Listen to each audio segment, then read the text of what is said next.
Buenos días a todos y a todas. Lamento mucho en no poder estar con ustedes hoy en esta conferencia tan importante. Marta Inés Romero me pasó una serie de preguntas catalizadoras a las cuales yo puedo contestar. Lo hago con mucha gratitud por lo que están haciendo y con em, mucha voluntad de buscar cómo apoyar los procesos que ustedes tienen en camino. Me llamo John Paul Lederach. Mucha gente en Latinoamérica me llama Juan Pablo. Eh, Provengo de un trasfondo cristiano menonita, aunque he participado y apoyado mucho los esfuerzos de la Iglesia Católica en varios lugares de Latinoamérica y con sobre todo un apoyo a Pax Christi. La pregunta que plantean en ese momento es la cuestión del desarme. Es algo como una persona que proviene de un trasfondo pacifista que siempre nos ha preocupado. Creo que hoy es aún más preocupante tanto los dilemas como los desafíos grandes que representa la cuestión del desarme.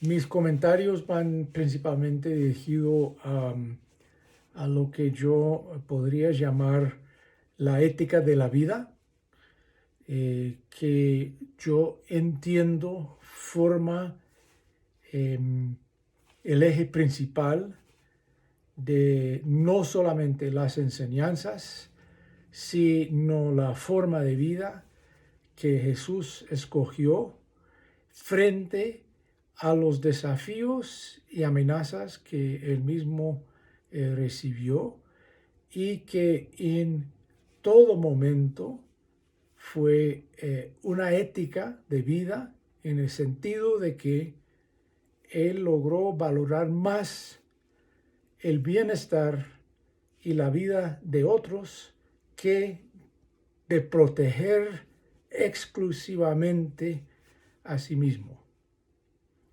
En sus enseñanzas encontramos, sobre todo en lugares como pueden ser los famosos versículos del Sermón de Monte, toda una serie de enseñanzas y ejemplos concretos que indican que amar al prójimo en conjunto con amar a Dios son los principales ejes de lo que representa la perspectiva y la vida de un cristiano. Si yo pondría esto frente a la cuestión de desarme, no soy teólogo, sino que soy de un trasfondo de sociólogo. Lo que veo son una serie de cosas que son del mundo moderno, en el cual contemporáneo, en el cual vivimos y convivimos, que requiere de una forma nueva, más profunda y más directa de ponernos frente a cómo transformar la dependencia que ha venido desarrollándose de que la seguridad de la comunidad humana depende de su capacidad de defenderse con armas. Lo que vemos como fenómenos contemporáneos son los siguientes, que crean el trasfondo principal del desafío, que es, por una primera parte, que las armas son cada vez más sofisticadas, más diseñadas para matar, y no solamente matar, sino son inventadas y desarrolladas para destruir carne y hueso de lo que es el cuerpo de ser humano.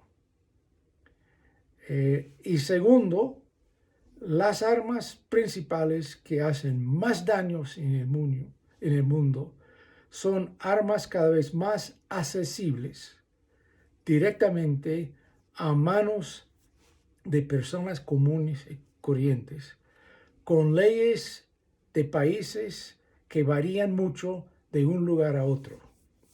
El tercer fenómeno es que el desarrollo de las armas también es cada vez más sofisticada para destruir todo frente a lo que es la seguridad, entre comillas, nacional, de protegerse de otras naciones.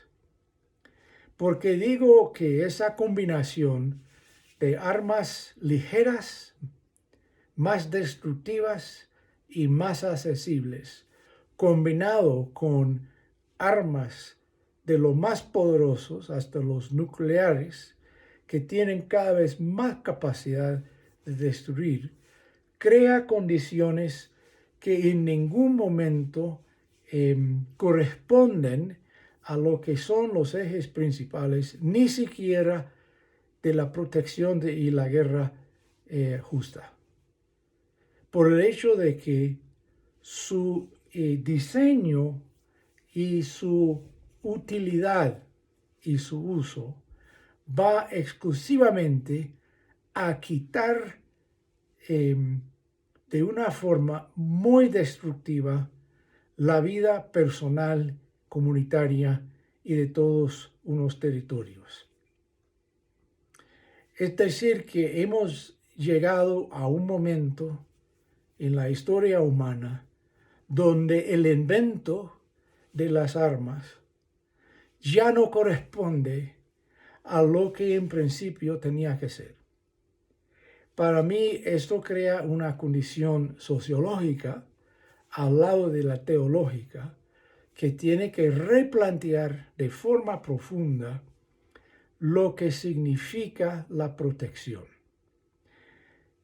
Yo abogaría que según las enseñanzas y la vida de Jesús como punto de referencia y punto de partida y punto final, es la búsqueda de la seguridad humana en seno de la comunidad, actuando en conjunto de forma no violenta.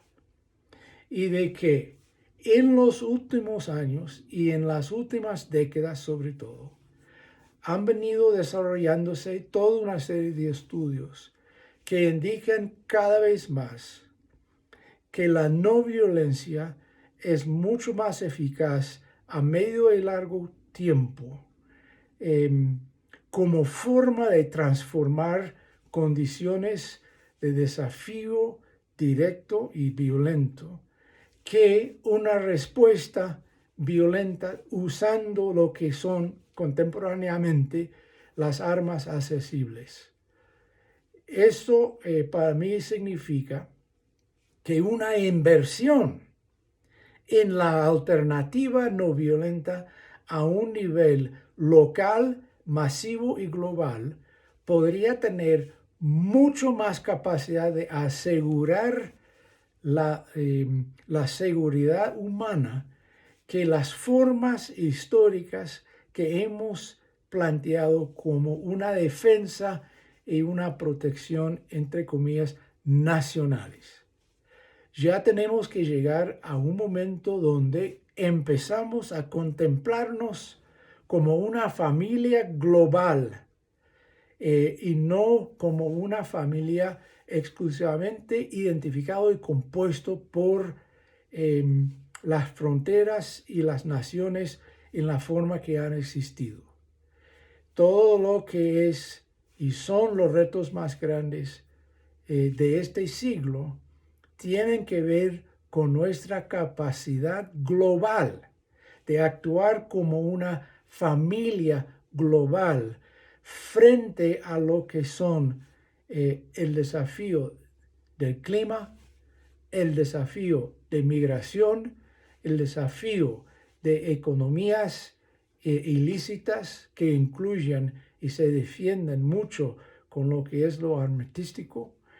Estos son fenómenos que requieren una capacidad global, pero también empieza con capacidades locales. Y aquí es donde pondría mi último punto de énfasis.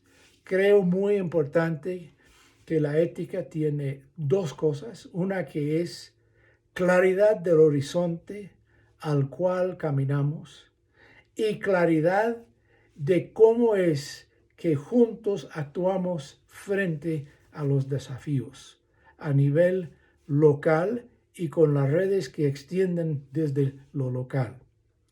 Lo que vemos principalmente, que el horizonte al cual tenemos que caminar es un horizonte que contempla la capacidad de sostener la seguridad humana sin armas.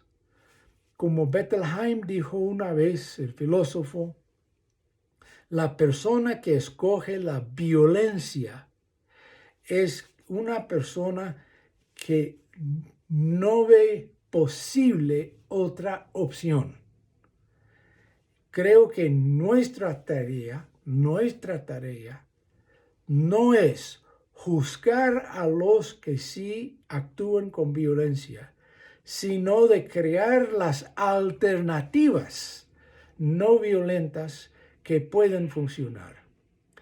Eso, la razón por la cual lo digo que es local y global, es por el hecho de que en muchos lugares donde yo he trabajado, que son lugares definidos, principalmente por contextos de guerra abierta y violenta, encontramos siempre comunidades de resistencia no violenta que lograron hacer frente y transformar su contexto violento con acciones conjuntas y colectivas no violentas.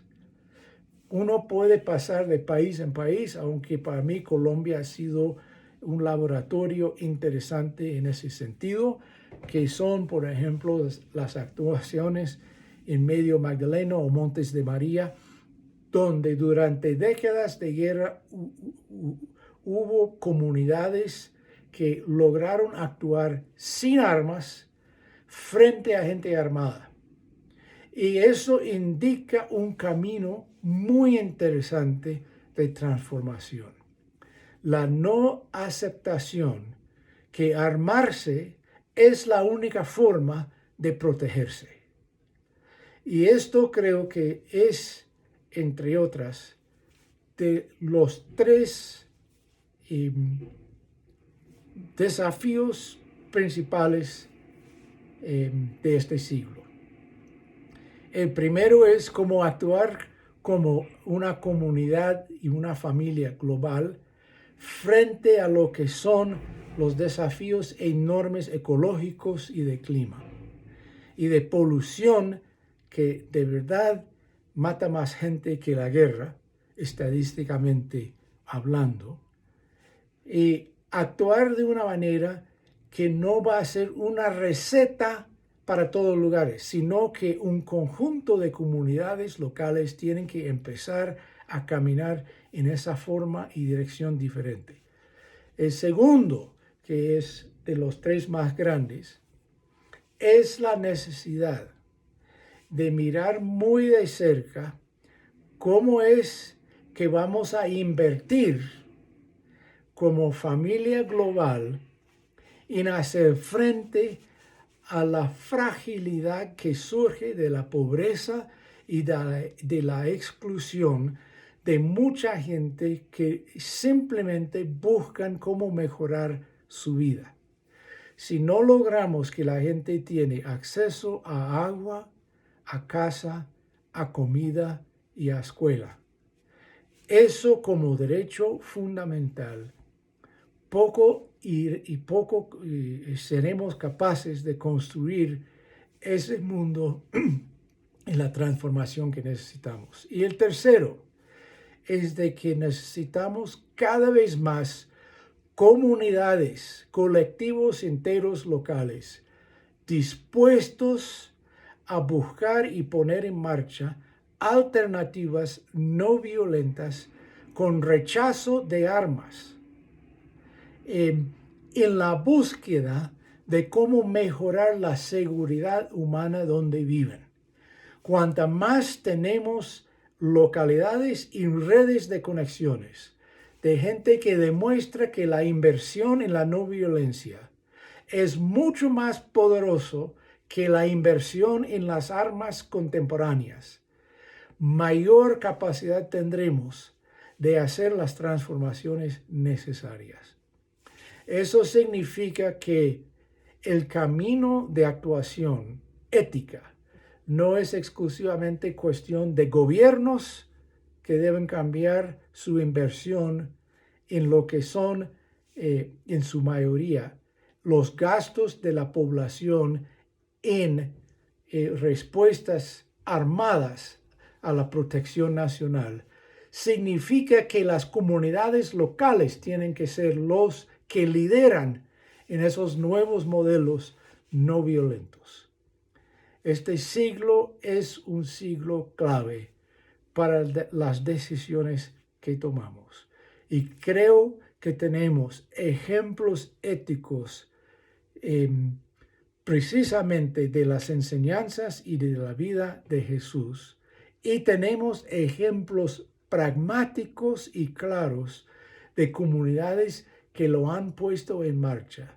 Y tenemos posibilidades de que esto también se refleja a un nivel nacional y global. Por eso yo abogaría de que nuestra tarea no es juzgar quién es bien o mal, es invertir en las alternativas no violentas, empezando por donde vivimos. Muchísimas gracias y espero que todo ese proceso les vaya bien.